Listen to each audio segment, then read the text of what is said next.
लोक सेवा आयोग तथा अन्य प्रतिस्पर्धी परीक्षाको दृष्टिकोणले अत्यन्तै महत्त्वपूर्ण च्याप्टर सङ्घीय शासन प्रणाली, सङ्घीयता र नेपाल लिएर आज हामी तपाईहरुसामु उपस्थित भइसकेका छौं। आज हामीले यस सेसन अन्तर्गत सङ्घीय शासन प्रणाली, सङ्घीयता र नेपालबाट हालसम्म परीक्षामा सोधिसकेका तथा सोध्न सक्ने प्रश्नहरू नछुट्ने गरी, अर्थात् यो भिडियो हेरिसकेपछि जस्तोसुकै प्रश्न पनि तपाईले समाधान गर्न सक्ने गरी यससँग सम्बन्धित विषयमा छलफल गर्नेछौँ। सबैभन्दा पहिले हेरौँ आजका छलफलका विषयहरू के रहेका छन्। आजको छलफलको विषय रहेको छ सङ्घीयताको परिचय, सङ्घीय शासन प्रणालीका विशेषताहरू, त्यस्तै सङ्घीय शासन प्रणालीका सबल पक्ष, फाइदा र महत्त्वहरू, त्यस्तै सङ्घीयताका दुर्बल पक्षहरू, त्यस्तै एकात्मक शासन प्रणाली, एकात्मक शासन प्रणालीका सबल पक्षहरू, त्यस्तै एकात्मक शासन प्रणालीका दुर्बल पक्षहरू। सङ्घीय शासन प्रणाली र एकात्मक शासन प्रणालीलाई हामी एकैचोटि दुईवटै अन्तर सम्बन्धित विषयहरू रहेको हुनाले एकैचोटि हामी कम्पेयर गरेर यहाँ अध्ययन गर्यौँ भने यस सम्बन्धमा हामीले दुवैको स्पष्ट हुने हुनाले हामीले दुईवटालाई यही सँगै जोडेर अध्ययन गर्दैछौँ। त्यस्तै सङ्घीय एकाइको क्षेत्र निर्धारणका आधारहरू, त्यस्तै सङ्घीयताका मोडलहरू, त्यस्तै सङ्घीयता निर्माणका आधारहरू,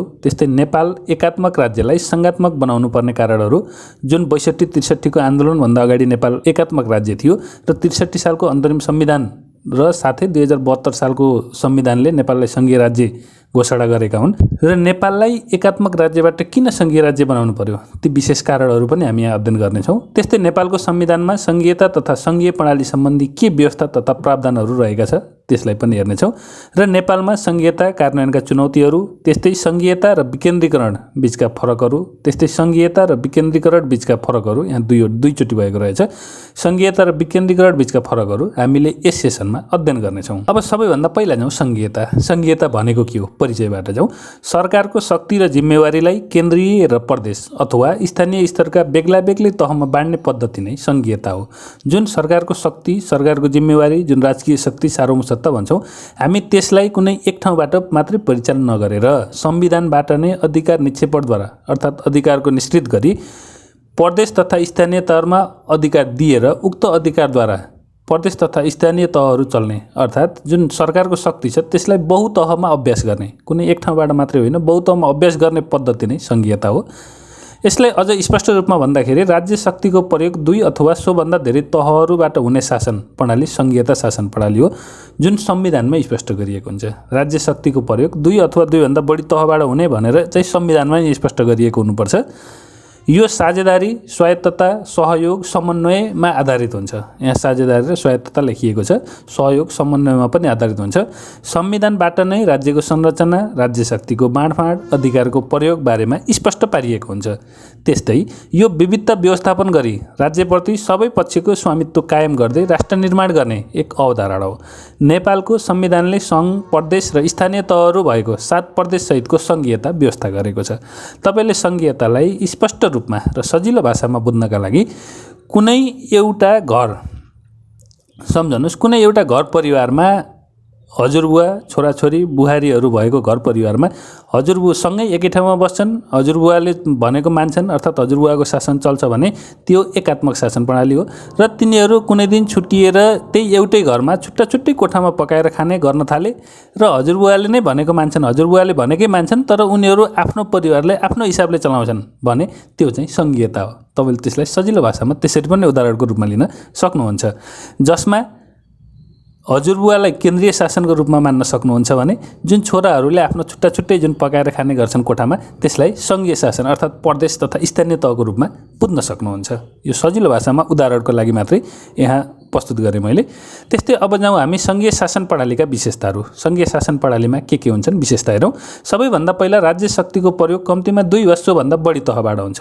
राज्य शक्तिको प्रयोग कम्तीमा पनि 2, एउटाबाट मात्रै भयो भने के हुन्छ, एउटाबाट मात्रै भयो भने त एकात्मक भइहाल्यो। 2 अथवा 2 भन्दा बढी छ भने सङ्घीय शासन भयो। जस्तो नेपालको उदाहरण हेर्नुहुन्छ भने सङ्घ, प्रदेश र स्थानीय तह छ। नेपालमा सङ्घ, प्रदेश र स्थानीय तह भन्नुको अर्थ 3 तहमा शासन छ। सङ्घ र प्रदेश मात्रै भए पनि सङ्घीय शासन प्रणाली हुन्छ, सङ्घ र स्थानीय तह मात्रै भए पनि सङ्घीय शासन प्रणाली हुन्छ। एउटा केन्द्रीय हुन्छ र अर्को प्रदेश अथवा स्थानीय तह जे पनि हुनसक्छ र नेपालमा पनि प्रदेशलाई हटाएर अब सङ्घ र स्थानीय तह मात्रै बनाउनुपर्छ भन्ने माग पनि धेरै पटक सुन्नमा आइरहेको छ। त्यसैले सङ्घीय शासन प्रणालीको प्रमुख विशेषता भनेको राज्यको शक्तिको प्रयोग 2 अथवा 2 भन्दा बढी तहबाट हुने, त्यस्तै सरकारका तहहरूबीच कुनै न कुनै रूपमा सार्वभौम सत्ताको साझेदार हुने, अर्थात् जुन सार्वभौम सत्ता राजकीय शक्तिको कुरा गऱ्यौँ त्यो कुनै न कुनै रूपमा साझेदारी हुन्छ, प्रदेशलाई पनि हुन्छ र स्थानीय तहलाई पनि हुन्छ। अनि त्यस्तै प्रत्येक तहगत सरकारहरू आफ्नो नागरिकप्रति प्रत्यक्ष रूपमा उत्तरदायी हुन्छन्। सङ्घीय सरकार, प्रदेश सरकार, स्थानीय सरकारका 3वटा सरकार हुन्छ। प्रत्येक सरकारहरू, केन्द्रीय सरकार, प्रदेश सरकार र स्थानीय सरकार नागरिकहरूप्रति प्रत्यक्ष रूपमा उत्तरदायी हुन्छन्। त्यस्तै संविधानद्वारा नै तहगत शासन प्रणालीको आधार तय गरिएको हुन्छ। जुन तहहरू छ, केन्द्र, प्रदेश, स्थानीय तह, यो तहगत शासन कसरी गर्ने भन्ने चाहिँ संविधानबाट नै स्पष्ट रूपमा भएको हुन्छ। त्यस्तै प्रत्येक तहगत सरकारहरू संविधानमा उल्लेख भएअनुसार आफ्नो अधिकार क्षेत्रभित्रको विषयमा स्वशासित र स्वायत्त हुन्छन्। आफू छुट्टै यिनीहरू छुट्टै स्वायत्त पनि हुन्छन् र माथिबाट कतिपय कुराहरू केन्द्रमा नबाजिने गरी प्रदेशले कानुन बनाउनु पर्ने, केन्द्र र प्रदेशमा नबाजिने गरी स्थानीय तहले कानुन बनाउनु पर्ने, यो हिसाबमा चाहिँ केन्द्रबाट अलिकति स्वशासित हुन्छन्, यो हिसाबमा चाहिँ अलिकति केन्द्रको अन्डरमा हुन्छन् त्यो हिसाबले हेर्दा, र यिनीहरू आफ्नो स्वनिर्णय अर्थात् विभिन्न अधिकारहरू आफ्नो स्वायत्त भएको हुँदा यिनीहरू आफै शासन गर्ने अर्थात् स्वशासित र यिनीहरू स्वायत्त हुन्छन्। कतिपय कुरामा केन्द्रमा भर परे तापनि सहयोग, समन्वय र सहकार्यको सिद्धान्तमा आधारित भन्छ। कतिपय कुरामा केन्द्रसँग भर पनि पर्नुपर्ने हुन्छ र भर पनि पर्छन् भने कतिपय धेरैजसो कुराहरूमा यिनी स्वायत्त हुन्छन् र यिनीहरूलाई आत्मनिर्णयको अधिकार अर्थात् यिनीहरूले आफै निर्णय गर्नुपर्ने अधिकार हुन्छ र कतिपय पक्षहरूमा भने केन्द्रले नै निर्णय गर्नुपर्ने हुन्छ। जुन संविधानको अनुसूचीमा सङ्घको अधिकारको सूची, प्रदेशको अधिकारको सूची, सङ्घ, प्रदेश र स्थानीय तहको अधिकारको सूची अनि साझा अधिकारको सूची भनेर व्याख्या गरेको छ। सो अधिकार अन्तर्गत रहेर कुन कुन कुरामा सङ्घीय, प्रदेश र स्थानीय तहहरू स्वायत्त हुने र कुन कुन कुरामा केन्द्रसँग समन्वय गरेर चल्ने भन्ने त्यसमा उल्लेख गरिएको छ। त्यस्तै अर्को छ सरकारका तहहरूबीच शक्तिको बाँडफाँड, नियन्त्रण र सन्तुलनको व्यवस्था हुन्छ। नेपालको संविधानमा पनि शक्तिको बाँडफाँड, नियन्त्रण र सन्तुलनको स्पष्ट व्यवस्था गरिएको छ र सङ्घीय शासन प्रणालीको विशेषता यो पनि हो। त्यस्तै अर्को छ विवाद समाधानको निश्चित संयन्त्र हुन्छ। यदि प्रदेशबीच विवाद भइहाल्यो भने के गर्ने, सङ्घ र स्थानीय तह केन्द्र र स्थानीय तहबीच विवाद भइहाल्यो भने के गर्ने भन्ने विषयमा विवाद समाधानका लागि पनि संविधानद्वारा नै स्पष्ट गरी विभिन्न किसिमका विवाद समाधानका संयन्त्रहरू रहेका हुन्छन्। त्यस्तै अब जाउँ हामी सङ्घीय शासन प्रणालीका सबल पक्ष, फाइदा अर्थात् महत्त्वहरू। सङ्घीय शासन प्रणालीका के फाइदा हुन्छन् त्यो हेरौँ।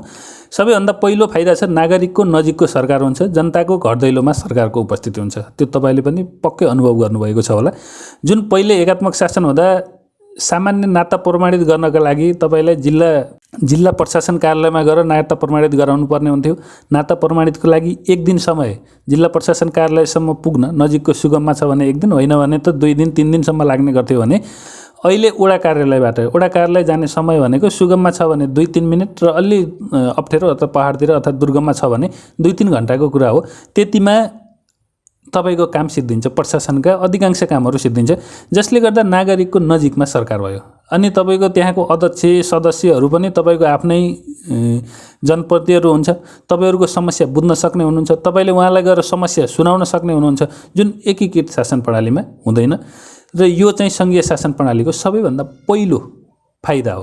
र अहिले जुन सामाजिक सुरक्षा नवीकरणका कुराहरू रहेका छन् त्यसमा कतिपय स्थानीय तहहरूले सूचना निकालेर हामी घरमै सहयोगी पठाएर सामाजिक सुरक्षा नवीकरण गर्दैछौँ भनेर सूचना निकालेको छ। यो पनि नागरिकको नजिकको सरकारको एउटा राम्रो उदाहरण हो। जुन जनताको घर दैलोमै सरकारको उपस्थिति भइरहेको छ। सामाजिक सुरक्षा नवीकरण गर्नका लागि सरकार जुन त्यहाँ प्रतिनिधि आउँछन् त्यो भनेको नै सरकार हो, सार्वजनिक सेवा प्रवाहको कुरा हो। जनताको घर दैलोमा नै सरकारको उपस्थिति भइरहेको छ। त्यस्तै अर्को छ मुलुकको विविधता सम्बोधन गर्न सहज हुन्छ। जस्तो 62-63 सालमा मधेस आन्दोलन, एक मधेस एक प्रदेश भनेर विभिन्न आन्दोलनहरू आए। त्यस्तै गरेर विभिन्न जातिहरूले आफ्नो छुट्टै प्रदेश हुने भन्ने खालका कुराहरू आयो। यो मुलुकको विविधता सम्बोधन गर्नका लागि प्रदेशले, यो सङ्घीय शासन प्रणालीले ठुलो सहयोग गर्दछ। त्यस्तै शासन सञ्चालनमा सबै वर्ग र क्षेत्रको प्रतिनिधित्व र अपनत्व हुन्छ। प्रदेश अनुसार, स्थानीय तह अनुसार विशेष क्षेत्र, स्वायत्त क्षेत्र पनि यसमा छुट्याउन सकिने भएकाले सबै वर्ग क्षेत्र जुन समानुपातिक प्रतिनिधित्वहरूको कुरा गर्छौँ, आरक्षण, समानुपातिक प्रतिनिधित्व, यिनीहरूको द्वारा पनि सङ्घीय शासन प्रणालीमा सबै वर्ग क्षेत्रको प्रतिनिधित्व र अपनत्व गर्नमा सहयोग पुग्दछ। त्यस्तै अर्को छ जनता र सरकारको सम्बन्ध मजबुत बनाउँछ। जनचाहनामा आधारित सन्तुलित विकास हुन्छ। सरकार नै घर घरमा पुगिसकेपछि जनचाहना स्पष्ट रूपमा बुझिन्छ र जनचाहना स्पष्ट रूपमा बुझिसकेपछि सोही अनुसारको विकास हुन्छ, जसले गर्दा सन्तुलित विकासमा सहयोग पुर्याउँछ र जनता र सरकार बीचको सम्बन्ध मजबुत बन्न जान्छ। अनि स्थानीय तहहरूमा स्थानीय जनप्रतिनिधि हुने, त्यहाँको समस्याहरू के छ जनप्रतिनिधिलाई थाहा हुने र सोही अनुसार विकास कार्य हुने हुँदा पनि सन्तुलित विकास हुन जान्छ र अनावश्यक खर्चहरू हुँदैन, अनावश्यक योजनाहरू बन्दैन। त्यहाँका लागि आवश्यक योजनाहरू र आवश्यक विकासका कार्यहरू हुने हुँदा जनता र सरकारको सम्बन्ध मजबुत बनाउनमा सङ्घीय शासन प्रणालीले ठुलो सहयोग गर्दछ। त्यस्तै अर्को छ केन्द्र सरकारको कार्यबोझमा कमी। जुन सङ्घ, प्रदेश र स्थानीय तह भएपछि जुन केन्द्रीय तहमा जुन कार्यबोझ हुन्थ्यो त्यो कार्यबोझ प्रदेश र स्थानीय तहमा सर्दै जाने हुनाले प्रदेशमा र प्रदेशबाट स्थानीय तहमा म्याक्सिमम कार्यबोझ चाहिँ स्थानीय तहले सम्हाल्छ र त्यसपछि प्रदेशले सम्हाल्दाखेरि केन्द्रमा चाहिँ कार्यबोझको कमी हुन्छ। केन्द्रमा कार्यबोझको कमी भइसकेपछि के फाइदा हुन्छ भन्नुहुन्छ भने केन्द्रीय सरकारले कोर फङ्सन जुन केन्द्रले गर्नै पर्ने हुन्छ तिनी फङ्सनहरूमा आफ्नो समय दिएर ती फङ्सनहरू गर्न सक्छ। त्यस्तै अर्को हुन्छ स्थानीय समस्याको प्राथमिकतापूर्वक समाधान हुन्छ। जुन स्थानीय क्षेत्रमा रहेका समस्याहरू छन्, एकात्मक शासन प्रणालीमा चाहिँ स्थानीय क्षेत्रको समस्या बुझ्न नसकिने, बुझाउन नसकिने र स्थानीयको माग चाहना बुझ्न नसक्ने हुनाले ठुलो समस्या आउने गर्थ्यो भने सङ्घीय शासन प्रणालीमा स्थानीय जनप्रतिनिधिले स्थानीय क्षेत्रको समस्या स्पष्ट रूपमा बुझ्ने भएकाले स्थानीय क्षेत्रको समस्या प्राथमिकतापूर्वक समाधान गर्नमा सहयोग पुग्दछ। त्यस्तै विकासमा स्थानीय जनताको सहभागिता र परिचालन हुन्छ, यो हामी कुरा गरिसक्यौँ। त्यस्तै सङ्घीय व्यवस्थामा शक्ति तथा अधिकारको विभाजन संविधानद्वारा नै गरिएको हुन्छ। अघि पनि हामी कुरा गऱ्यौँ, संविधानद्वारा नै सङ्घ, प्रदेश र स्थानीय तहका लागि अधिकार, कर्तव्य र अधिकारहरूको पहिले नै विभाजन गरिसकेको हुन्छ। त्यस्तै शक्तिको विकेन्द्रीकरण हुन्छ। यो चाहिँ एकदमै महत्त्वपूर्ण कुरा हो सङ्घीय शासनमा। जस्तो पहिला एक ठाउँबाट हुने शासन अब 7वटा प्रदेश भएपछि 7वटा प्रदेश सरकार अनि 753वटा स्थानीय सरकार भएपछि त्यो शक्तिलाई विकेन्द्रीकरण भयो। एक ठाउँबाट हुने काम 7वटा प्रदेशबाट हुने भयो, 753वटा स्थानीय तहबाट हुने भयो, जसले गर्दा शक्ति केन्द्रीकरण हुन पाएन र शक्ति विकेन्द्रीकरण भयो। सङ्घीय शासन भयो भनेपछि शक्ति विकेन्द्रीकरण अटोमेटिक हुन्छ। त्यस्तै अर्को छ प्रजातान्त्रिक अभ्यास बढी हुन्छ। जनता र जनचाहना, जनआकाङ्क्षा अनुसार कार्य हुने हुनाले प्रजातन्त्र अर्थात् जनतालाई शासनमा बढी सहभागिता गराइन्छ र प्रजातान्त्रिक अभ्यास चाहिँ बढी हुन्छ। त्यस्तै राज्य नागरिकमुखी हुन्छ। अघि पनि हामी कुरा गऱ्यौँ, जनआकाङ्क्षा, जनचाहना पुरा गर्नु भनेको नै नागरिकमुखी हुने हो। नागरिकलाई केन्द्रमा राखेर, नागरिकलाई विशेष मानेर नागरिककै वरिपरि नागरिकले नै शासन गर्ने भएकाले राज्य नागरिकमुखी हुन्छ। त्यस्तै सन्तुलन र नियन्त्रण कायम हुन्छ। स्थानीय तहमा स्थानीय व्यक्तिहरूले आफ्नै क्षेत्रमा विकास गर्ने भएकाले उनीहरूलाई त्यो क्षेत्रको के विकासमा आवश्यक छ, त्यहाँ गर्नुपर्ने के छ भन्ने विषयमा पूर्ण रूपमा उनीहरू जानकार हुनाले उनीहरूले आफूलाई आवश्यक कार्यहरू गर्ने हुनाले एउटा एक किसिमले सन्तुलन हुन्छ भने अर्को कुरा उनीहरू केन्द्र र प्रदेशको पनि नियन्त्रणमा रहने हुनाले त्यहाँ शक्ति सन्तुलन र नियन्त्रण, शक्ति पृथकीकरण, शक्ति सन्तुलन र नियन्त्रणको जुन सिद्धान्त छ त्यसको कायम हुन्छ। त्यस्तै आन्तरिक स्रोतको उपयोगका कारण बाह्य निर्भरतामा कमी हुन्छ। आन्तरिक स्रोत साधनको खोजी हुन्छ। आन्तरिक कर राजस्व उठाउने अधिकारहरू पनि स्थानीय तहहरूलाई दिएको हुन्छ, प्रदेशलाई दिएको हुन्छ, केन्द्रलाई दिएको हुन्छ, छुट्टा छुट्टै दिएको हुन्छ। त्यसैले आन्तरिक स्रोतको खोजी नीति हुने, तिनीहरूको उपयोगमा बढोत्तरी हुने हुँदाले बाह्य निर्भरतामा कमी आउँछ, आत्मनिर्भरता बढ्न जान्छ। त्यस्तै अहिलेसम्म त हामी कुरा गऱ्यौँ सङ्घीयताका राम्रा पक्षहरू। अब हेरौँ सङ्घीयताका नराम्रा पक्षहरू के छन्, दुर्बल पक्षहरू के छन्। सबैभन्दा पहिलो भनेको सरकारका तह संरचना धेरै हुने भएकाले शासन व्यवस्था खर्चिलो हुन्छ। एकदमै मेन पोइन्ट यही हो, शासन व्यवस्था खर्चिलो हुन्छ।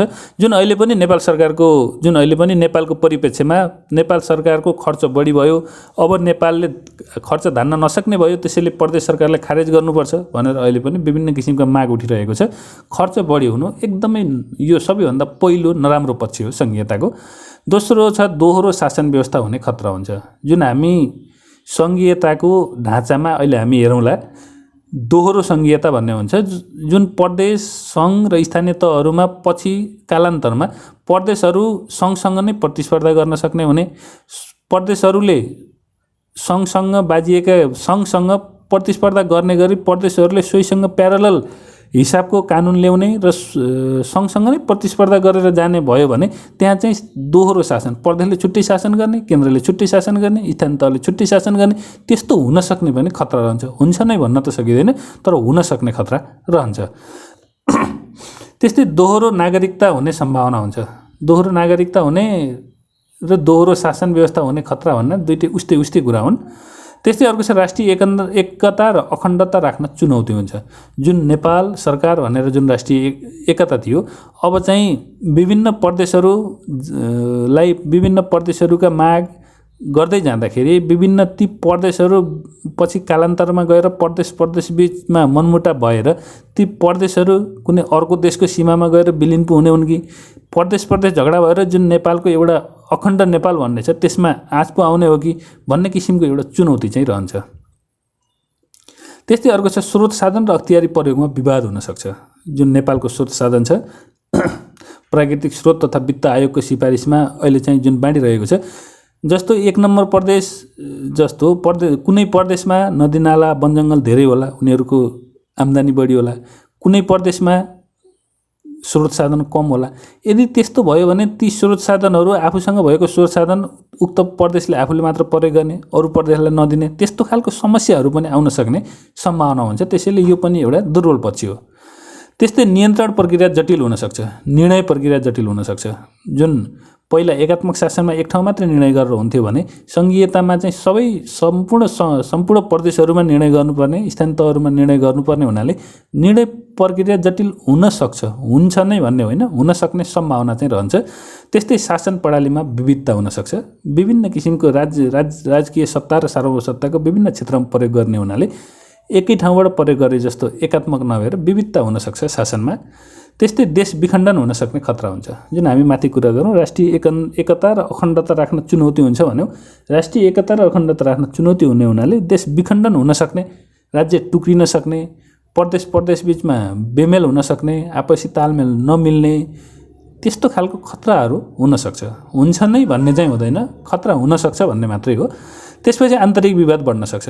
आन्तरिक विवाद बढ्नु, देश विखण्डन हुन सक्ने हुनु, राष्ट्रिय एकता र अखण्डता राख्न चुनौती हुनु, यिनी सबै उस्तै कुरा हुन्, एउटै कुरा हुन्। अब हामी हेर्छौँ एकात्मक शासन प्रणाली। जुन सङ्घीय शासन प्रणाली र एकात्मक शासन प्रणाली एक अर्कासँग अन्तर सम्बन्धित भएको हुनाले हामीले यहाँ एकै ठाउँ अध्ययन गऱ्यौँ। एकात्मक शासन प्रणाली भनेको पहिला के हो बुझौँ। सङ्घीय शासन प्रणाली भनेको नेपालको राजकीय सत्ता, नेपालको अथवा जुनसुकै देशको भनौँ राजकीय सत्ता अथवा राज्य शक्तिको बहुतहमा अभ्यास हो भने एकात्मक शासन प्रणाली भनेको राजकीय सत्ता र राज्य सत्ताको एक तहमा अभ्यास हो, बहुतहमा होइन, एक तहमा। यो केन्द्रीय शासन हो, एक ठाउँबाट शासन हुने हो। शासनको सम्पूर्ण बागडोर एउटै इकाइ वा केन्द्रीय निकायमा रहने शासन प्रणालीलाई एकात्मक शासन प्रणाली भनिन्छ। यस्तो शासन प्रणालीमा राज्य सत्तामा अन्तर्निहित सम्पूर्ण शक्ति त्यो केन्द्रीय निकायबाटै प्रयोग गरिन्छ।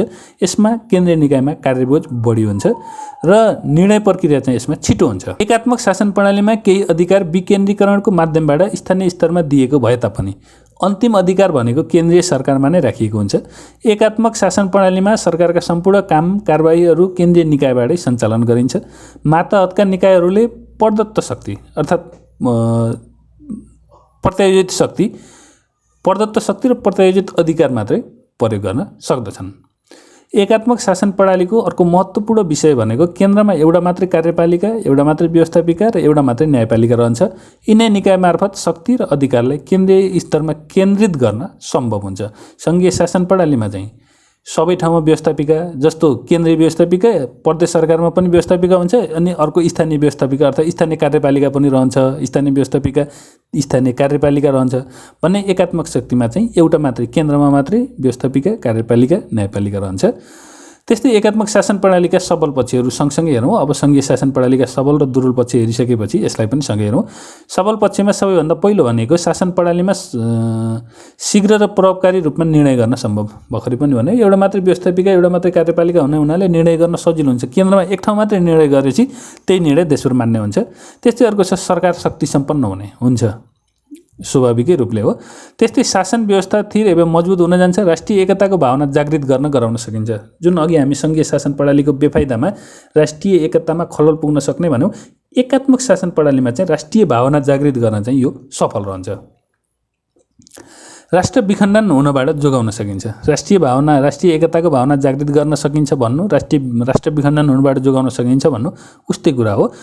एकै ठाउँबाट शासन सञ्चालित भएपछि सबैप्रति राष्ट्रप्रेम, राष्ट्रिय भावना हुने हुनाले राष्ट्रिय विखण्डनबाट जोगाउन सजिलो हुन्छ। त्यस्तै राष्ट्रको योजना, प्रक्रिया र विकास निर्माणको कार्यमा एकरूपता कायम हुन्छ।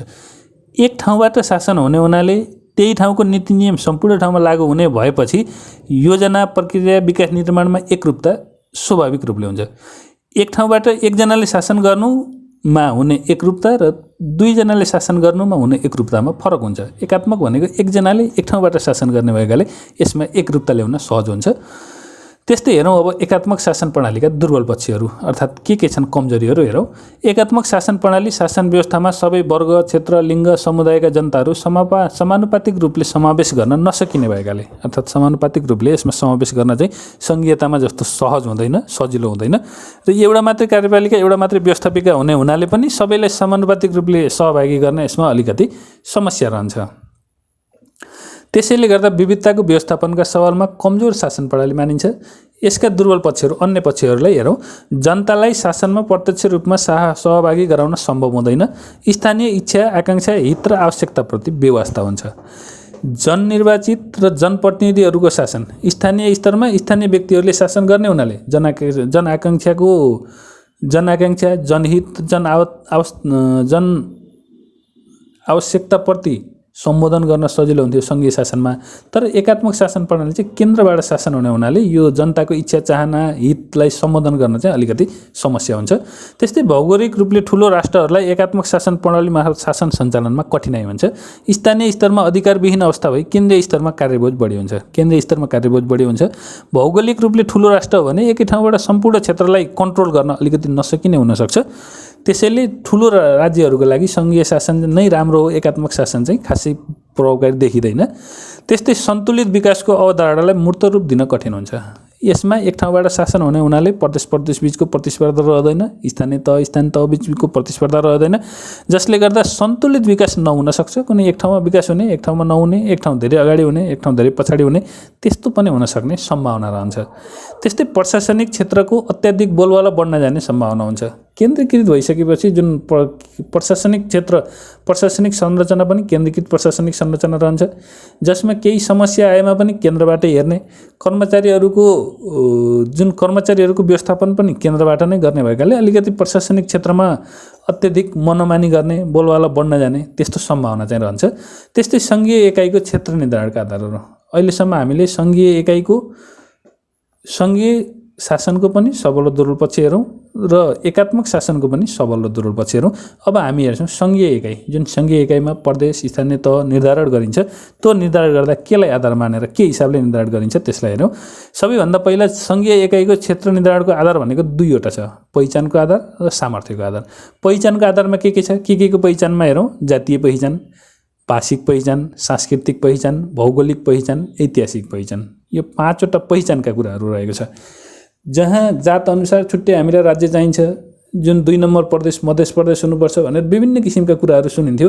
अनि उक्त क्षेत्रमा त्यहीँको मातृभाषालाई नै राष्ट्रिय भाषाको रूपमा प्रयोग गर्नुपर्छ, त्यहाँको लेखाइको भाषामा त्यहीँको मातृभाषा जुन जातिको बहुल्यता छ त्यो क्षेत्रको भाषालाई त्यहाँको प्रयोगको भाषा सरकारी सेवा सञ्चालनको भाषा बनाउनुपर्छ भनेर जुन किसिमको माग आउँछ, यो पहिचानको आधारमा उनीहरूले आफ्नो पहिचान खोजेर आफूलाई छुट्टै राज्य चाहिन्छ भनेर यसरी पनि सङ्घीय एकाइको क्षेत्रहरू निर्धारण हुने गर्छन्। अनि अर्को हो भाषिक पहिचान। एउटा जाति अनुसार हुनसक्छ, अर्को भाषा अनुसार हुनसक्छ। त्यस्तै सांस्कृतिक पहिचान, हामी यो संस्कृति मान्नेहरूलाई छुट्टै राज्य चाहिन्छ भनेर त्यो हिसाबको पनि पहिचान हुनसक्छ। त्यस्तै अर्को छ भौगोलिक पहिचान, अर्थात् भूगोलको आधारमा पहाडको छुट्टै राज्य, तराईको छुट्टै राज्य। र ऐतिहासिक पहिचान भनेको पहिल्यैदेखि जुन इतिहासदेखि चल्दै आइरहेको परम्पराहरू छ सोको आधारमा पनि पहिचान गरेर कुनै एउटा जातिलाई मात्रै मान्ने पनि होइन, भाषालाई मात्रै मान्ने पनि होइन, जातीय पहिचान, भाषिक पहिचान, सांस्कृतिक पहिचान, भौगोलिक पहिचान, ऐतिहासिक पहिचान सबैलाई एकमुष्ट, सबैलाई समग्रमा ती पहिचानहरू झझल्किने गरी, ती पहिचानहरू रहने गरी सङ्घीय एकाइको क्षेत्र निर्धारण गरिन्छ। त्यस्तै अर्को छ सामर्थ्यको आधारमा। पहिचान मात्रै भनेर पनि भएन, राज्यको सामर्थ्य पनि हुनु पर्यो। प्रदेश जस्तो नेपाललाई टुक्राएर जति प्रदेश पनि बनाउन सकिन्थ्यो, जसरी पनि गर्न सकिन्थ्यो, तर कतिवटा प्रदेश गराउँदा देशको सामर्थ्यले तान्छ। जुन सामर्थ्य भनेको देशको शक्ति,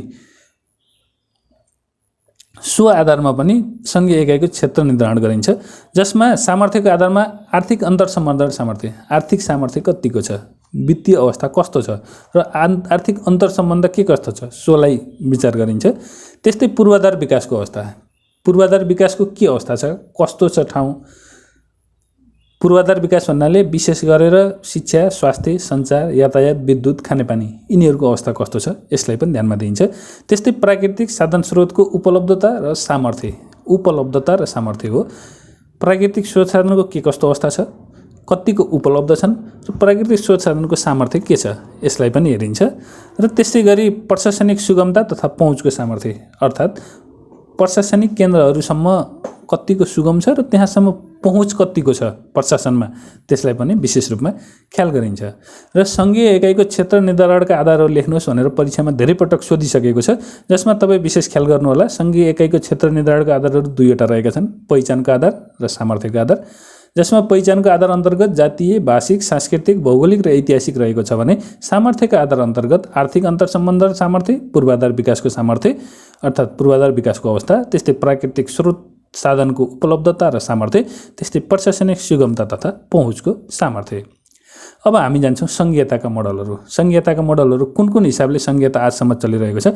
सङ्घीयता मोडलहरू 4 किसिमको रहेको छ।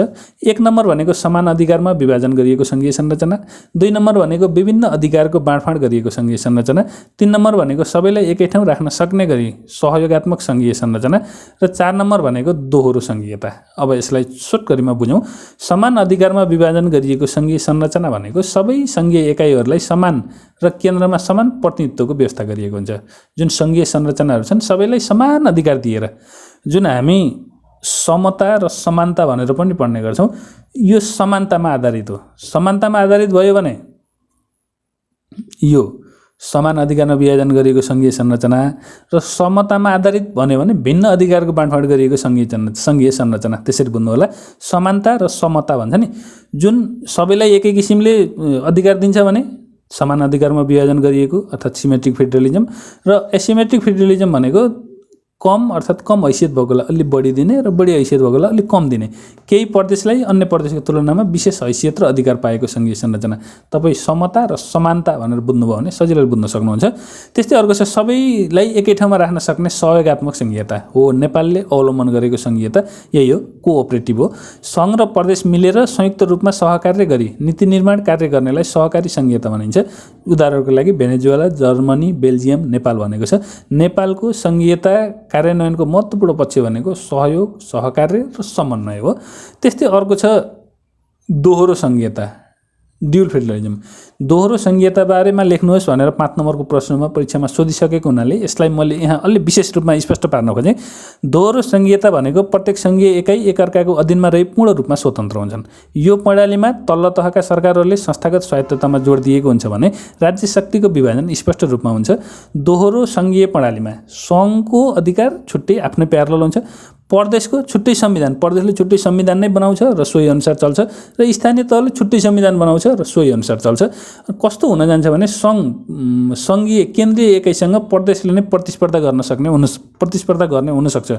केन्द्रले भनेको प्रदेशले नटेर्ने अथवा नमान्ने, अनि नमान्ने भएर केन्द्र र प्रदेश बिचमा नै प्रतिस्पर्धा हुन जाने, त्यस्तो खालको सङ्घीयतालाई दोहोरो सङ्घीयता भनिन्छ, जसमा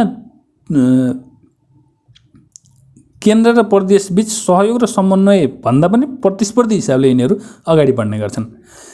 यसमा दोहोरो सङ्घीय प्रणालीमा केन्द्र र राज्यको आफ्नै आफ्नै संविधान हुने गर्छ। केन्द्रले छुट्टै संविधान बनाउँछ, राज्यले छुट्टै संविधान बनाइदिन्छ। जस्तो नेपालको परिप्रेक्ष्यमा भन्ने हो भने नेपालको संविधान छुट्टै हुन्छ भने प्रदेश 1 को संविधान छुट्टै हुन्छ, प्रदेश 2 को संविधान छुट्टै हुन्छ। त्यसरी यिनीहरू केन्द्रसँग नै प्रतिस्पर्धा गर्न जान्छन्। तर अनि यसमा प्रत्येक तहमा व्यवस्थापिका र कार्यपालिका रहेको हुन्छ, तर केन्द्रीय व्यवस्थापिकामा कमजोर प्रकारको प्रतिनिधित्व हुने गर्छ। दोहोरो सङ्घीयतामा राज्य र केन्द्र स्वायत्त हुनाले कतिपय कामहरूमा दोहोरोपना पनि आउँछ। यसलाई प्रतिस्पर्धी सङ्घीयता पनि भनिन्छ। अघि नै पनि हामी कुरा गऱ्यौँ, यसमा केन्द्र र राज्य बीचमा प्रतिस्पर्धा नै हुन जान्छ। सङ्घीय अवधारणाको प्रारम्भमा अमेरिका, क्यानाडा र अस्ट्रेलियामा प्रतिस्पर्धी सङ्घीयताको अवधारणा प्रमुख रूपमा रहेको छ। उदाहरणका लागि हामी अमेरिकालाई लिन्छौँ भने अमेरिकामा अहिले चाहिँ अमेरिकामा अलि केही समय अगाडि चाहिँ प्रतिस्पर्धी सङ्घीयता थियो, यसलाई उदाहरणको रूपमा लिन सकिन्छ। र अहिले चाहिँ यो प्रतिस्पर्धी सङ्घीयता धेरै कम भइसकेको छ त्यहाँ, जसमा केन्द्र र प्रदेशबीच प्रतिस्पर्धाको भावना रहने गर्थ्यो। तर समयको अन्तरालमा प्रतिस्पर्धी सङ्घीयताको धारणामा परिवर्तन आएर अहिले सहयोगी सङ्घीयतामा परिणत हुन थाल्यो। जुन अघि पनि अमेरिकाको कुरा गरौँ, अमेरिकामा सुरुमा त्यस्तो दोहोरो सङ्घीयता जस्तो देखिएर केन्द्र र प्रदेशबीच प्रतिस्पर्धी भावना देखिए तापनि पछि आएर चाहिँ त्यो सहयोगी सङ्घीयतामा अटोमेटिक परिणत हुन खोज्यो। केन्द्रीय प्रतिस्पर्धा त्यही प्रणालीमा सङ्घ र प्रदेश बीचमा प्रतिस्पर्धाको सिद्धान्त भयो भने दोहोरो सङ्घीयता भयो, तिनीहरू मिलेर गयो भने फेरि सहयोगी सङ्घीयता भयो। त्यस्तै अब हामी हेरौँ सङ्घीयता निर्माणका आधारहरू। सङ्घीयता कसरी निर्माण हुन्छ? सङ्घीयता दुई तरिकाले निर्माण हुन्छ, एउटा कमिङ टुगेदर, एउटा होल्डिङ टुगेदर। विभिन्न राज्यहरू पहिले नै छन्, ती राज्यहरू हामी यसरी छुट्टा छुट्टै नबसौँ,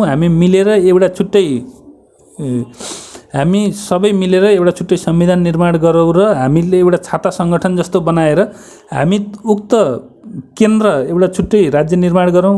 यिनी जुन राज्यहरू छन् ती छुट्टै मिलेर एउटा सिङ्गो राष्ट्रको निर्माण गरेर राष्ट्रिय जुन केन्द्रीय संविधान निर्माण गरेर सो अनुसार हामी चलौँ, हामी छुट्टा छुट्टै बस्न भन्दा एकै ठाउँ एकीकृत भएर बसौँ भन्ने हिसाबले राज्यहरू मिल्न आयो भने त्यो कमिङ टुगेदरको सङ्घीयता हो। भने कुनै एउटा चलिरहेको राज्य हामी एक्लै बस्दा चाहिँ सकेनौँ, अब हामी छुट्टा छुट्टै चल्छौँ भनेर छुट्टा छुट्टै चल्न थाल्यो भने होल्डिङ टुगेदर हो।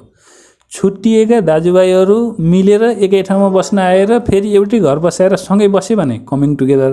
सँगै बसेका दाजुभाइहरू छुट्टा छुट्टै अब हामी छुट्टा छुट्टै बस्छौँ भनेर छुट्टा छुट्टै बस्न थाल्यो भने त्यो होल्डिङ टुगेदर। सजिलो भाषामा उदाहरणको लागि मैले तपाईँलाई सम्झाएँ।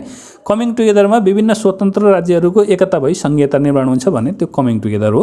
यो मोडलमा अधिकारको प्रभाव तलबाट माथितिर हुन्छ, किनभने पहिला जुन राज्यहरू छुट्टै छुट्टै थिए तिनीहरू मिलेर तिनीहरू आफैले सङ्घीय शासनको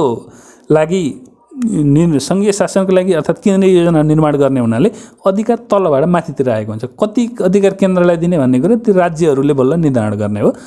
अमेरिका र स्विजरल्यान्डमा यसको उदाहरणको रूपमा लिन सकिन्छ भने होल्डिङ टुगेदरमा पहिला सिङ्गो रहेको राज्य जस्तो सङ्घीय मोडलमा एउटै राज्य विभिन्न सङ्घ एकाइमा विभाजन भई सङ्घीयता निर्माण हुन्छ। नेपाललाई तपाईँले उदाहरणको रूपमा लिन सक्नुहुन्छ। पहिला नेपाल सिङ्गो एउटा थियो, अहिले 7 प्रदेशमा बाँडियो र जुन सङ्घीयता निर्माण भयो यसलाई चाहिँ होल्डिङ टुगेदर भनेर भन्न सकिन्छ। अब हेरौँ अर्को, नेपाल एकात्मक राज्यबाट सङ्घात्मक राज्य बन्नुपर्ने के कारण थियो? पहिला नेपाल एकात्मक राज्य थियो, किन बिचमा आएर 81 सङ्घीय राज्य बन्यो भनेर यो प्रश्न पनि परीक्षामा धेरै पटक सोधेको पाइन्छ र परीक्षामा अति सम्भावित प्रश्नमा पर्छ यो।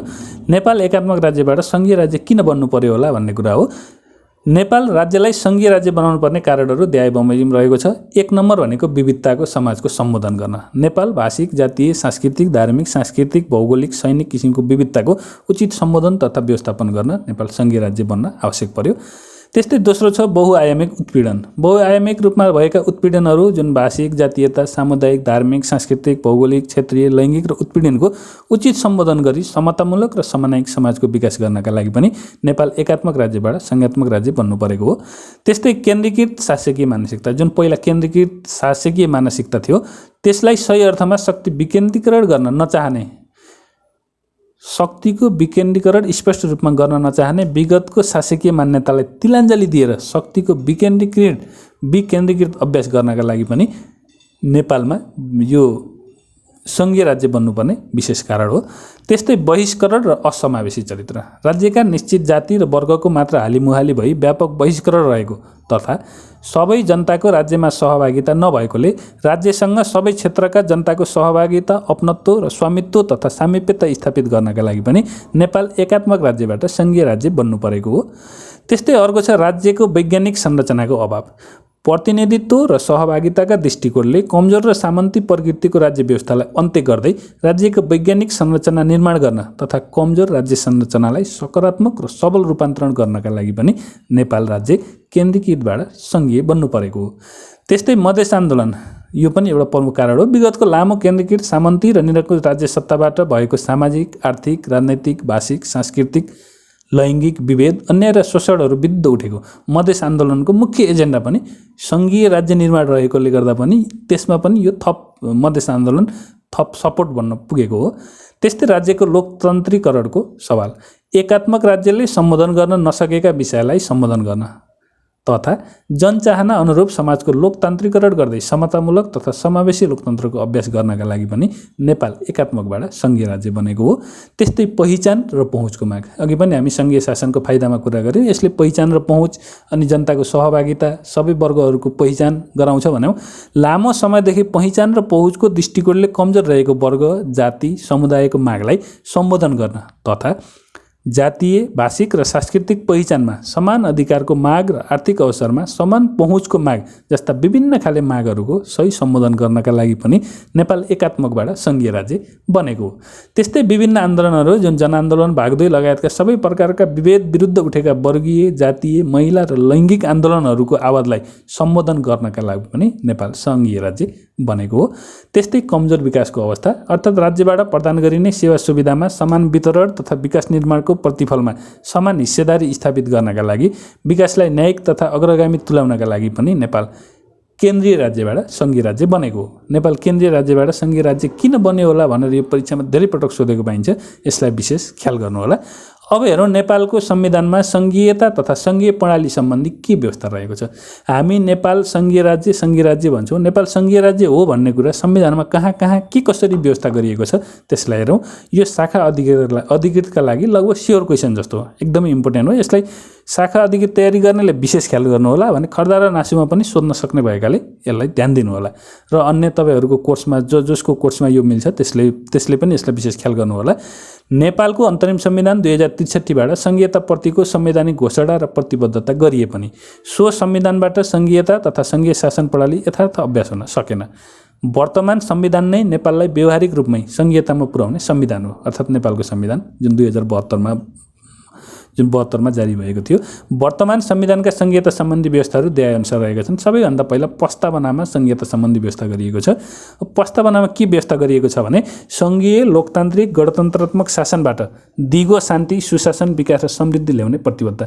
जुन सङ्घीय लोकतान्त्रिक गणतन्त्रात्मक शासनबाट दिगो शान्ति, सुशासन, विकास र समृद्धि ल्याउने प्रतिबद्धता गर्यो, यो नै सङ्घीय शासन सम्बन्धी एउटा व्यवस्था हो। त्यस्तै दोस्रो व्यवस्था छ नेपाल राज्य। नेपालको संविधानको भाग 4मा नेपाल राज्य सङ्घीय हुने भनेर स्पष्ट रूपमा व्यवस्था गरिएको छ। यो पनि सङ्घीयता सम्बन्धी प्रावधान अर्थात् व्यवस्था रह्यो। त्यस्तै अर्को छ राजनैतिक उद्देश्य। नेपालको संविधानको भाग 4 धारा 50को 1मा परस्पर सहयोगमा आधारित सङ्घीयताका आधारमा सङ्घीय इकाइहरू बीचको सम्बन्ध सञ्चालन तथा सङ्घीय लोकतान्त्रिक गणतन्त्रलाई सुदृढ पार्ने व्यवस्था रहनेछ भनेर स्पष्ट रूपमा उल्लेख गरिएको छ। त्यस्तै अर्को हेरौँ, राष्ट्रिय एकता र राष्ट्रिय सुरक्षा सम्बन्धी नीति। धारा 51को 2मा सङ्घीय इकाइहरूबीच परस्पर सहयोगमा सम्बन्ध विकास गर्ने भनेर यो नीतिमा स्पष्ट रूपमा उल्लेख गरिएको छ। त्यस्तै अर्को नीति हेरौँ, राजनैतिक तथा शासन व्यवस्था सम्बन्धी नीति, जसमा पनि सङ्घीय शासनलाई कसरी सम्बोधन गरिएको छ भने सङ्घीय इकाइहरूबीच जिम्मेवारी, स्रोत साधन र प्रशासनको साझेदारी गर्दै सुमधुर सहयोगात्मक सम्बन्धको विकास र विस्तार गर्ने भनेर सम्बोधन गरिएको छ। त्यस्तै सङ्घीय शासनको व्यवस्था, राज्यको संरचना, राज्य शक्तिको बाँडफाँडमा पनि गरिएको छ। धारा 56मा राज्यको संरचना सङ्घ, प्रदेश र स्थानीय तह गरी 3 तहको हुनेछ भनेर स्पष्ट रूपमा व्यवस्था गरिएको छ। त्यस्तै धारा 50मा राज्य शक्तिको बाँडफाँड अनुसूची 5 देखि 9 सम्म एकल र साझा अधिकारद्वारा हुने भनेर गरिएको छ, जसमा सङ्घको सूची, सङ्घको अधिकारको सूची, प्रदेशको अधिकारको सूची, सङ्घ र प्रदेशको अधिकारको सूची, स्थानीय तहको अधिकारको सूची, सङ्घ, प्रदेश र स्थानीय तहको अधिकारको सूची भनेर धारा 5 देखि 9मा नेपालको संविधानको अनुसूची 5 देखि 9मा स्पष्ट रूपमा व्यवस्था गरिएको छ, जसले पनि सङ्घीय व्यवस्थापन गर्नलाई संविधानमा त्यसलाई पनि सङ्घीयताको एउटा व्यवस्था, सङ्घीय शासनको व्यवस्थाको रूपमा लिन सकिन्छ। त्यस्तै धारा 58मा अवशिष्ट अधिकार सङ्घले मात्र प्रयोग गर्ने भनेर स्पष्ट रूपमा व्यवस्था गरिएको छ। प्रदेश र स्थानीय तहको अधिकारमा लेख्न नलेखिएका र कुनै जुन अधिकारहरू संविधानमा उल्लेख गरिएका छैनन्, नयाँ अधिकारहरू सिर्जना भयो र त्यो प्रदेश कसले प्रयोग गर्ने त्यो अधिकार भन्ने विषयमा विवाद चल्यो भने त्यसलाई अवशिष्ट अधिकार मानि ती छुटेका अधिकारहरू जुन उल्लेख गर्न कुनै विशेष कारणवश उल्लेख गर्न छोडेका पनि हुन सक्छन्, कुनै छुटेका पनि हुन सक्छन्, त्यस्ता अधिकारहरू चाहिँ अवशिष्ट अधिकारको रूपमा मान्ने र त्यसलाई सङ्घले प्रयोग गर्ने भनेर स्पष्ट रूपमा व्यवस्था गरिएको छ। त्यस्तै धारा 59मा आर्थिक अधिकारको प्रयोग सङ्घ, प्रदेश र स्थानीय तहले संविधान र कानुन बमोजिम गर्ने भनेर धारा 59मा व्यवस्था गरिएको छ। त्यस्तै धारा 60 मा राजस्व स्रोतको बाँडफाँड सङ्घ प्रदेश र स्थानीय तहले आफ्नो अधिकार क्षेत्रको विषयमा कर लगाउन तथा राजस्व उठाउन सक्नेछन् भनेर सङ्घीयता सम्बन्धी व्यवस्था धारा 60 मा पनि गरिएको छ। त्यस्तै शासकीय स्वरूपमा पनि सङ्घीय सम्बन्धी व्यवस्था गरिएको छ। शासकीय स्वरूप अन्तर्गत धारा 4 मा नेपालको शासकीय स्वरूप सङ्घात्मक हुने भनेर स्पष्ट रूपमा संविधानमा नै उल्लेख गरिएको छ। त्यस्तै सङ्घ प्रदेश र स्थानीय तहबीचको अन्तर्सम्बन्धमा पनि सङ्घीय शासनको व्यवस्था गरिएको छ, जसमा धारा 233 मा सङ्घ प्रदेश र स्थानीय तहबीचको अन्तर्सम्बन्ध सहकारिता सहअस्तित्व र समन्वयको आधारमा हुने भनेर स्पष्ट रूपमा उल्लेख गरिएको छ। त्यस्तै धारा 234 मा सङ्घ प्रदेश र स्थानीय तहबीचको समन्वय सम्बन्धी व्यवस्था गरिएको छ। सङ्घ प्रदेश र स्थानीय तहबीच समन्वय सम्बन्धी व्यवस्था गरेर त्यसमा पनि सङ्घीयता सम्बन्धी व्यवस्था गरिएको छ। अब हेरौँ नेपालमा सङ्घीयता जुन लागू भयो महत्त्वपूर्ण पनि छ भन्यौँ, जसका फाइदा पनि छन् भन्यौँ, त्यसलाई कार्यान्वयन गर्नमा के चुनौती छ। सबैभन्दा पहिलो भनेको राष्ट्रिय एकता र अखण्डता अछुडो राख्नु, राष्ट्रिय एकतालाई बचाइराख्नु। दोस्रो भनेको प्रशासनिक खर्च र वित्तीय अनुशासन कायम गर्नु। अझै यो प्रशासनिक खर्चलाई 1 नम्बर भन्दा पनि हुन्छ।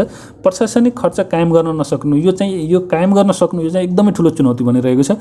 नेपाल सरकारले नेपालको खर्च धान्न नसक्ने भयो भनेर प्रदेशलाई खारेज गर्नुपर्छ भनेर पनि विभिन्न मागहरू उठिरहेका छन्। कतिपय समयमा नेपाल श्रीलङ्का जस्तो हुने पो हो कि त्यसैले नेपालको प्रदेश खारेज गर्नुपर्छ भनेर विभिन्न अभियानहरू पनि उठेका छन्, जसले गर्दा यो प्रशासनिक खर्च चाहिँ अहिले नेपालले चाहिँ धान्नै नसक्ने भएको छ।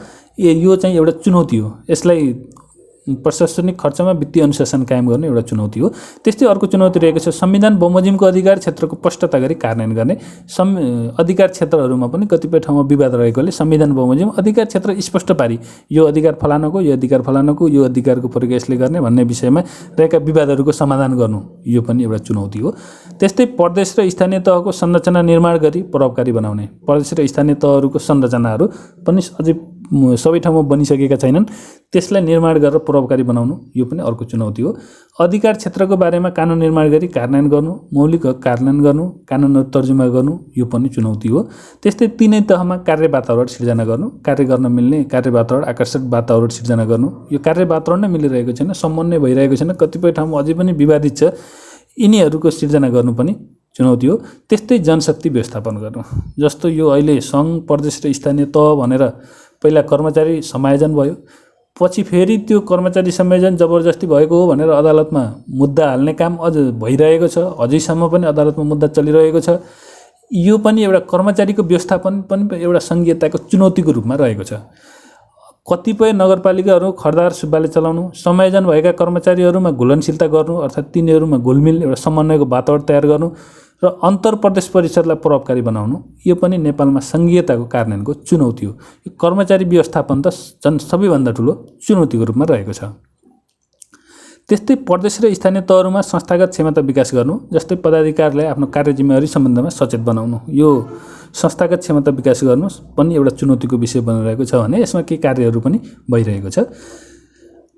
त्यस्तै हामीले सङ्घीयता र विकेन्ड्स अहिलेसम्म हामीले सङ्घीयता सम्बन्धी कुरा गऱ्यौँ र यो यति पढिसक्दाखेरि जसको पनि मनमा आउने एउटा कुरा के हो भने सङ्घीयता भन्नु र विकेन्द्रीकरण भन्नु एउटै हो कि फरक हो। सङ्घीयता भनेको विकेन्द्रीकरणको कार्यान्वयन पाटो हो। सबैभन्दा पहिला बुझ्नुपर्ने कुरा विकेन्द्रीकरणको कार्यान्वयनभित्र सङ्घीयता पर्ने हो। सङ्घीयता भएपछि विकेन्द्रीकरण अटोमेटिक हुन्छ। सङ्घीयता र विकेन्द्रीकरणको फरकलाई हेरौँ र यसलाई स्पष्ट पारौँ। सङ्घीयतामा राज्यको पुनः संरचना अपरिहार्य मानिन्छ भने विकेन्द्रीकरणमा राज्यको पुनः संरचना प्राय गरिँदैन। सङ्घीयता हुनलाई जस्तो पहिला नेपाल पहिला नेपाल मात्रै थियो भने पछि सङ्घ प्रदेश स्थानीय तह गरेर जुन एउटा राज्यको पुनः संरचना गरियो, विकेन्द्रीकरणको माध्यमबाट शासन गर्नलाई त्यसरी राज्यको पुनः संरचना गर्नु चाहिँ पर्दैन। सङ्घीयतामा प्रान्तहरू स्वायत्त हुन्छन्, अर्थात् राज्यहरू प्रदेशहरू स्वायत्त हुन्छन्, आफू अनुकूलको कानुन बनाउन सक्छन्। प्रदेशहरूलाई आफू अनुकूल कानुन बनाउनका लागि संविधानद्वारा नै अधिकारहरू निक्षेपण गरिएको हुन्छ, अधिकारहरू सुरक्षित गरिएको हुन्छ। तर विकेन्द्रीकरणमा चाहिँ केन्द्रीय नीतिको मर्मअनुसार शासन गरिन्छ। छुट्टै अन्य अरूलाई छुट्टै आफ्नो क्षेत्रको अधिकार आफ्नो क्षेत्रको कानुन बनाउनलाई अधिकार प्रदान गरिएको चाहिँ हुँदैन। सङ्घीयता सम्बन्धी प्रदेश वा स्थानीय तहको स्रोतको अनुरूप करको दायरा लगाइन्छ, तर विकेन्द्रीकरणमा त्यस्तो हुँदैन। पहिला नेपालको 75वटा जिल्लामा प्रत्येक जिल्लामा जीविसहरू राखेर जुन किसिमको जीविस गाविस नगरपालिका राखेर जुन किसिमको पहिला शासन भएको थियो संहिता आउनभन्दा अगाडि त्यो विकेन्द्रीकृत शासन हो। त्यहाँ गाविस नगरपालिकाले आफूलाई आवश्यक परेको कानुन आफै बनाउन सक्थेन, जीविसले आफूलाई आवश्यक परेको कानुन आफै बनाउन सक्थेन। केन्द्रबाट जे कानुन बन्छ, जे नियम बन्छ त्यही नियमको पालना गर्थे। तर अहिले नगरपालिका गाउँपालिकाले आफूलाई आवश्यक पर्ने कानुन आफै बनाउँछन्। प्रदेश नम्बर 1 को कुनै गाउँपालिकामा भएको कानुन, त्यहाँ भएको नियम, त्यहाँ भएको राजस्वको दर रेट र प्रदेश नम्बर 1 को कुनै अर्को गाउँपालिकामा भएको कानुन, त्यहाँ भएको राजस्वको दर रेट नमिल्न सक्छ। पहिला भूमिकर 5 रुपैयाँ प्रति कट्ठा 5 रुपैयाँ भनेपछि नेपालभरि प्रति कट्ठा 5 रुपैयाँ हुन्थ्यो। तर अहिले कुनै एउटा गाउँपालिकाले भूमिकर प्रति कट्ठा 1000 रुपैयाँ लिएको छ भने कुनै एउटा गाउँपालिकाले भूमिकर हामीले निःशुल्क गर्छौँ भनेको छ। आफ्नो चाहिएको अनुसार बनाउन सक्छन्। त्यसैले सङ्घीयता र विकेन्द्रीकरण फरक हो। विकेन्द्रीकरणमा एउटै नियम लागू हुन्छ, विभिन्न ठाउँबाट लागू हुन्छ। सङ्घीयतामा नियमै चेन्ज हुन्छ, आफ्नो अनुकूलको नियम बन्छ।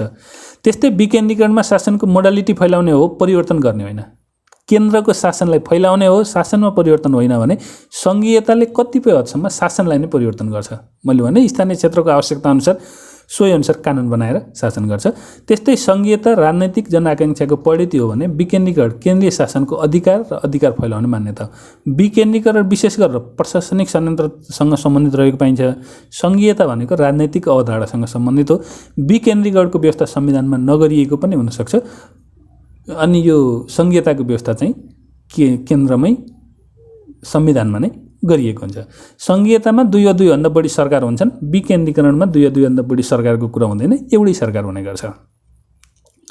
त्यस्तै प्राय देशहरू होल्डिङ टुगेदर प्रकृतिको भएकाले विकेन्द्रीकरण जस्तो देखिएको हो। जस्तो नेपाल 7वटा प्रदेशमा अहिले टुक्रियो अनि 7वटा प्रदेशबाट शासन भयो, नेपालको शासन 7वटा प्रदेशमा गयो भन्ने हिसाबले हामीले सोध्दा चाहिँ यो विकेन्द्रीकरण जस्तो देखिएको हो। तर कमिङ टुगेदरबाट आउने जस्तो 7वटा प्रदेश पहिला छुट्टै 7वटा राज्यहरू जस्तो कमिङ टुगेदरमा तपाईँले उदाहरणको रूपमा के लिन सक्नुहुन्छ भने जुन पहिला 22 राज्य 24 राज्य थिए त्यसलाई पृथ्वीनारायण शाहले एकीकरण गरेर एउटा नेपाल बनाए, त्यसलाई तपाईँले कमिङ टुगेदरको रूपमा लिन सक्नुहुन्छ। त्यस्तो अवस्थामा चाहिँ त्यो विकेन्द्रीकरणको ठ्याक्कै उल्टो जस्तो देखिन्छ। पहिला 22-24 राज्यमा भएको शासन पछि एक ठाउँबाट हुन पुग्यो। त्यो पनि हुन त सङ्घीयता हो, तर एक ठाउँबाट हुन पुगेको हुनाले यो जुन हामीले होल्डिङ टुगेदरलाई उदाहरणको रूपमा लियो, होल्डिङ टुगेदरसँग हेऱ्यौँ भने चाहिँ विकेन्द्रीकरण र त्यो उस्तै देखिन्छ। तर कमिङ टुगेदरसँग पनि हेर्दाखेरि चाहिँ यो एकदमै फरक कुरा हो, तात्विक फरकहरू रहेको पाइन्छ। आज हामीले यस सेसनमा सङ्घीयता, सङ्घीय शासन प्रणाली, एकीकृत शासन प्रणालीसँग सम्बन्धित कुराहरू तपाईँहरूसँग राख्यौँ र तपाईँले यो भिडियो हेरिसकेपछि कस्तो लाग्यो? राम्रो लाग्यो भने कृपया राम्रो लाग्यो भनेर कमेन्ट गरिदिनु होला, भने नराम्रो लाग्यो भने के कस्ता सुधार गरेर यसलाई अझ उत्कृष्ट बनाउन सकिन्छ कृपया रचनात्मक सुझाव दिनु होला। हजुरको सुझावको हामी अपेक्षा गर्नेछौँ। र यतिन्जेल र यस्तै अन्य तयारी गर्ने साथीहरू हुनुहुन्छ भने उहाँहरू समक्ष सेयर गरिदिनु होला र च्यानल सब्स्क्राइब गर्नुभएको छैन भने सब्स्क्राइब पनि गर्नु होला। यतिन्जेल हामीसँगै रहनुभएकोमा हजुरलाई धेरै धेरै धन्यवाद।